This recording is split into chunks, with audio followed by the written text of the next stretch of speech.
Another, small example, like single-use plastics. I really try to avoid single-use plastics. And sometimes in corporate offices where we visit for business, until some years ago, you were always served water in a glass. Correct. Now everywhere you are getting a small single-use plastic bottle.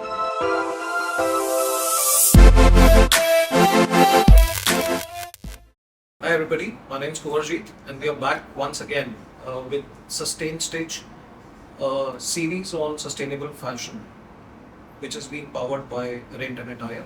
And today we have Suhasini Kirloskar with us who would be talking about herself and letting you know. Sure, I am a B2B marketing specialist and I have a company called MarketAxis Consulting, and I've had a long career in marketing and B2B marketing. I've been chief of marketing at an IT services company, and I've also been at a senior position in the British government before this. So that's been my journey. So welcome to this series. So Suhasini, what is a notable innovation that you would have seen in the realm of recycling and sustainability in the industry? If you could give me some example from your experiences in this one. Sure, so the people who care about this planet, unfortunately, I would say the few people who care about this planet, are doing some things that give one hope and optimism. For example, you see the videos about tons and tons of plastic waste. For example, plastic bags that are being converted even to make road surfaces, and that's one opportunity or avenue to convert a lot of waste into something which can last long. I think that those kind of initiatives and those kind of tech developments also give one optimism and hope for the future.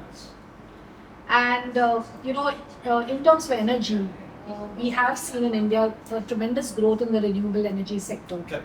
Solar has grown very much in the last few years, and more industries and commercial establishments and residential are realizing the value of solar as against conventional energy sources. So that again gives one optimism and hope for the future, and one wants to see more of this. Right. So, what is it that you would want to be done better, which is not happening, or what are your views on that aspect?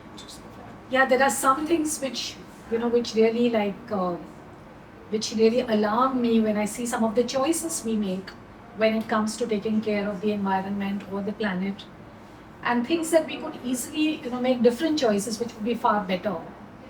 I think that one is there is over construction and over consumption which is driven to a great extent by greed. And this greed, what is greed? Greed is because we want to leave to our children and next generations a lot of money.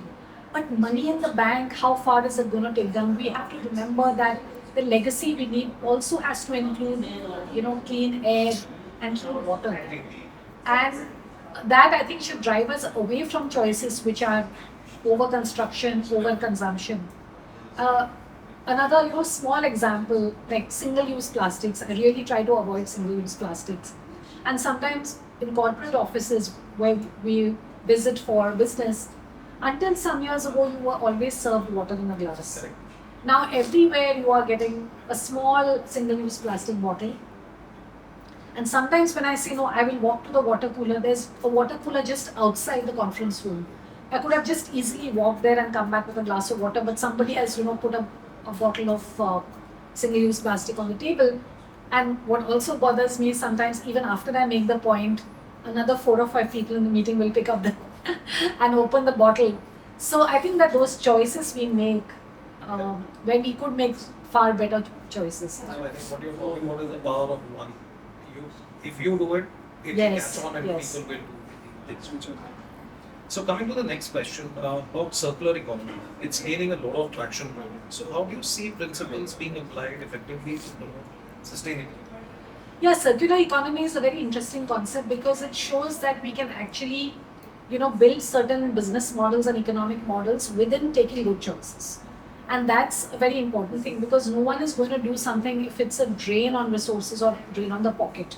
So building these circular economy business models is just a very powerful idea, and I love it.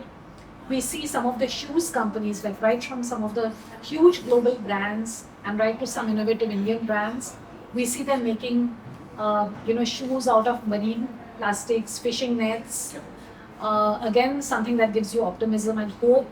And I hope those like companies are extremely profitable. So that's circular economy example. We also see scraps of textile waste being recycled into garments or packaging. Again, something that is very good examples.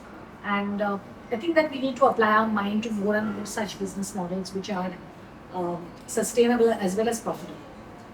Coming to the rental fashion, it's gaining popularity as a sustainable material. So, from your perspective, what advantages does it offer in terms of environmental impact compared to traditional retail models?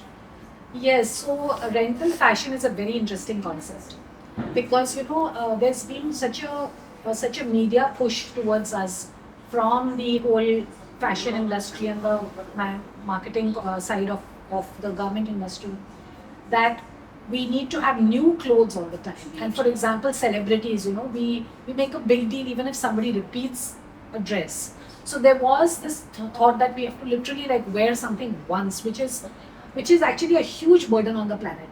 It is just so irresponsible. It takes like for example many liters of water to just make a garment or even make a simple t-shirt. So one is, I personally, I think that wearing our own garments for longer is also a good choice. And then, when it comes to occasions, you want to make like a stunning appearance somewhere. Are you going to buy something that you're going to be seen in just once, and then, you're going to put a lot of money into it. It's going to take up space in your house. And I know that there are young women nowadays who have these dresses which are taking up so much of space that they, after 3 or 4 or 5 years, they say we cannot afford this space anymore. So when we put in our hard-earned money into these things, and we cannot even afford to keep them in our house, and we are doing the planet a disservice, I think that I think rental fashion just does such a great job of reversing that trend. We can find very good designer clothes and wear them and make that stunning appearance. And it was meant to be worn once, so we wore it once. And then, it's still there for someone else to wear. Those are my thoughts. So those are, I think, very nice thoughts, Suhasini. Thanks for your time here on the show. Thank you for having me. And we request everybody, as Ms. Suhasini Kirloskar just mentioned, that it's one person who can do this, and we'll be back soon with similar series. Thank you for